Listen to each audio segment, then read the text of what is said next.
Salam sejahtera. Semalam ketika saya memaparkan 10 calon Perdana Menteri yang akan dapat menggantikan Anwar Ibrahim, satu-satunya parti yang presidennya tidak dicalonkan langsung ialah parti PAS. Penggantian Perdana Menteri adalah satu perkara yang sangat serius dan sangat genting. Untuk parti itu menjadi kuat, mereka mesti mempunyai calon ataupun posto boy yang boleh diketengahkan menjadi Perdana Menteri. Kalau mereka kena menang dulu baru tahu siapa jadi Perdana Menteri calon mereka, itu sudah dikatakan parti yang tiada hala tuju. Bagaimana kalau tiba-tiba mereka menang? 1-2 minggu baru mencari siapa yang boleh dicalonkan. Itu bukanlah parti yang kita kehendaki. Itu bukanlah keadaan yang kita kehendaki yang boleh memimpin negara. Yang kita mahu ialah apabila menang saja tanpa menunggu-nunggu lama, kalau boleh esoknya calon Perdana Menteri sudah ada. Satu-satunya parti yang bingung tak tahu siapa yang mau dicalonkan jadi Perdana Menteri adalah seperti PAS. Selain daripada itu, parti Bersatu juga dalam keadaan bingung. Tak tahu siapa yang nak mau dicalonkan sebagai Perdana Menteri. Saudara, apakah PAS sememangnya tiada calon Perdana Menteri? Ini menjadi persoalan yang besar. Siapa yang boleh jadi Perdana Menteri? Hadi Awang kalau jadi Perdana Menteri, awal-awal lagi orang dah tak suka.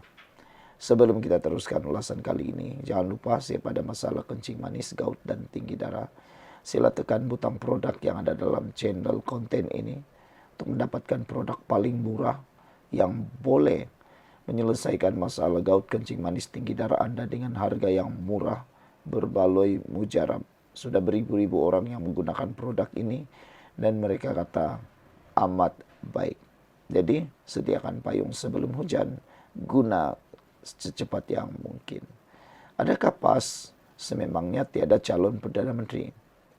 Hadi Awang tiada istimewa di mata rakyat Malaysia, bahkan di mata partinya sendiri. Dari muda sehingga ketua, tiada mana-mana gabungan yang disertai PAS mencalonkan Hadi Awang sebagai calon Perdana Menteri, kecuali Mokhtar Senik. Adakah Anda setuju kalau Hadi Awang jadi Perdana Menteri? Beliau sebenarnya tidak mempunyai kepimpinan dan daya pemikiran yang maju untuk menjadi Perdana Menteri. Adakah PAS memangnya tiada calon Perdana Menteri? Sehingga kini Hadi Awang belum pernah dicalonkan sebagai calon Perdana Menteri bagi mana-mana gabungan yang disertai PAS. Malahan, PAS belum pernah secara rasmi mencalonkan Abdul Hadi Awang sebagai calon Perdana Menteri mereka. Dalam Angkatan Perpaduan Ummah, gabungan diketuai oleh Semangat 46 dan disertai PAS serta beberapa parti lain seperti Berjasa dan Hamim. Pada pilihan raya umum 1990, Angkatan Perpaduan Ummah telah mencalonkan Kuli atau Tengku Razali sebagai calon Perdana Menteri jika mereka menang. Sekali lagi, Hadi Awang tidak diharapkan menjadi Perdana Menteri. Sewaktu era Barisan Alternatif diperkenalkan, gabungan pembangkang yang terdiri daripada PAS, Parti Keadilan Nasional, DAP, dan PRM.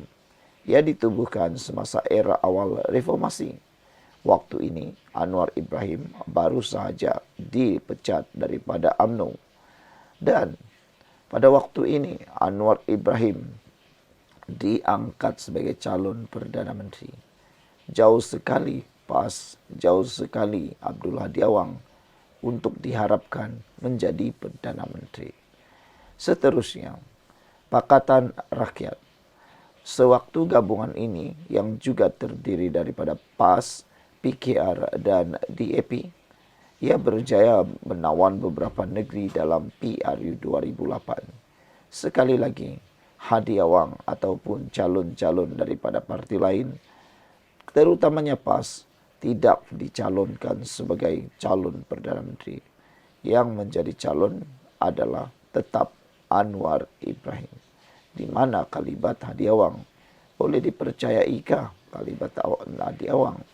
Dan ketika gabungan baharu, gabungan tebuk atap, gabungan khianat Perikatan Nasional, PAS menyertai Perikatan Nasional bersama Parti Bersatu dan beberapa parti lain. Gabungan ini menjadi kerajaan persekutuan selepas langkah tebuk atap. Sekali lagi, hadiah wang hanya menjadi pengikut, tidak menjadi calon Perdana Menteri. Yang dicalonkan dan menjadi Perdana Menteri sekejap saja ialah Muhyiddin Yassin. Jadi agak-agaknya bilakah hadiah wang akan jadi Perdana Menteri? Sekian untuk kali ini. Jangan lupa tinggalkan komen Anda. Salam sejahtera. Terima kasih karena bersama dengan saya di Nazilin Unity Channel. Bukan 15 ahli parlimen UMNO yang akan keluar menyokong Bersatu. Bukan 15 ahli parlimen UMNO yang akan menghuru-harakan kerajaan ini. Bukan 15 ahli parlimen UMNO yang akan menyokong Muhyiddin Yassin menjadi Perdana Menteri semula. Tetapi sebaliknya akan berlaku. 15 ahli parlimen ataupun 15 kerusi parlimen milik Bersatu akan hilang pada PRU akan datang. Atau tiada yang mustahil 15 ahli parlimen atau 15 kerusi parlimen milik Bersatu ini kembali semula kepada UMNO. Silap-silap hari bulan kembali menyokong kerajaan perpaduan pimpinan Anwar Ibrahim. Silap-silap hari bulan 15 ahli parlimen Bersatu ini akan menyokong semula kepimpinan Zahid Hamidi. Sebelum kita teruskan ulasan kali ini, siapakah 15 ahli parlimen yang terbabit dan mengapakah 15 parlimen ini bakal kembali semula kepada UMNO? Jangan lupa tinggalkan komen Anda untuk isu kali ini. Dan pada masalah gout kencing manis tinggi darah, sila tekan butang produk yang ada dalam konten ini untuk mendapatkan produk paling terbaik yang ada di pasaran, murah, dan lulus KM serta halal. Pastikan Anda dapat berpolitik dengan keadaan kesehatan yang terbaik. Bersatu sebenarnya yang curi 15 ahli parlimen UMNO Barisan Nasional. Bersatu yang jatuhkan kerajaan UMNO Barisan Nasional. Bersatulah yang hendak membubarkan UMNO. Kononnya mahu menggantikan UMNO sebagai Parti Pejuang Melayu Islam. Bersatulah yang suruh bubar UMNO, tetapi yang perjuangkan UMNO supaya tidak dibubarkan Zahid Hamidi dan Anwar Ibrahim. Oleh sebab itulah, tiada apa-apa yang sebenarnya Akmal Saleh boleh lakukan. Marah dengan Anwar sebenarnya adalah salah. Kerana yang menyelamatkan UMNO bukan Akmal Saleh, tetapi Zahid Hamidi dan juga Anwar Ibrahim. Bersatu yang hendak menggantikan Parti Melayu UMNO. Bersatu yang sebenarnya khianat UMNO BN pada PRN Sabah. Bersatu yang bersubahat sumbat Najib ke dalam penjara. Sekarang, parti busuk dan jahat ini terhege-hege hendak kerjasama dengan UMNO BN setelah kapal mereka terkapai-kapai nak karam dengan alasan perpaduan Melayu. Pala hotak hang leh, kata Putri Seksi 3. Ahli UMNO takkan pernah lupa kejahatan Bersatu pada UMNO. Berdasarkan formula awal perundingan, UMNO juga akan terus kekal bertanding di kesemua kerusi yang dimenangi pada PRU 14 lepas oleh Muhammad Hassan. Baiklah saudara-saudara sekalian, 16 kerusi yang parlimen yang dimenangi UMNO BN pada PRU 14 yang ahlinya bertukar parti.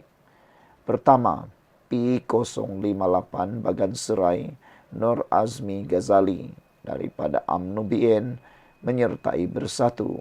Seterusnya, P058 Bukit Gantang oleh Syed Abu Husin daripada UMNO BN kepada Bersatu.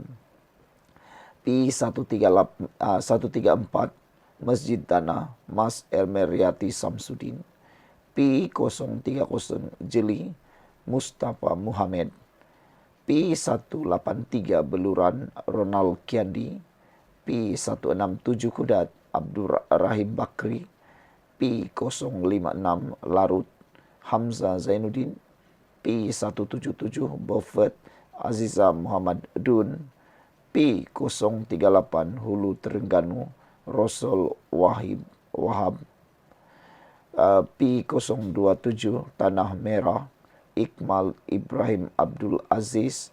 P154 Mersing Abdul Latif Ahmad. P042 Tasik Gelugur Sahrudin Yahya. P092 Sabak Bernam Muhammad Fasia Muhammad Fateh. P184 Libaran Zakaria Abdul Idris. P178 Sipitang Yamani Hafiz Musa. Dan P166 Labuan Rozman Isli. Saudara, itulah 6 kerusi parlimen milik Parti Barisan Nasional UMNO yang dijangka akan hilang daripada genggaman dan pelukan Parti Bersatu. Apalah pendapat anda? Adakah Bersatu dapat mempertahankan kerusi ini atau tidak? Sekian dulu untuk kali ini. Jangan lupa tinggalkan komen anda. Sila tekan butang subscribe dan kita jumpa lagi. Bye-bye.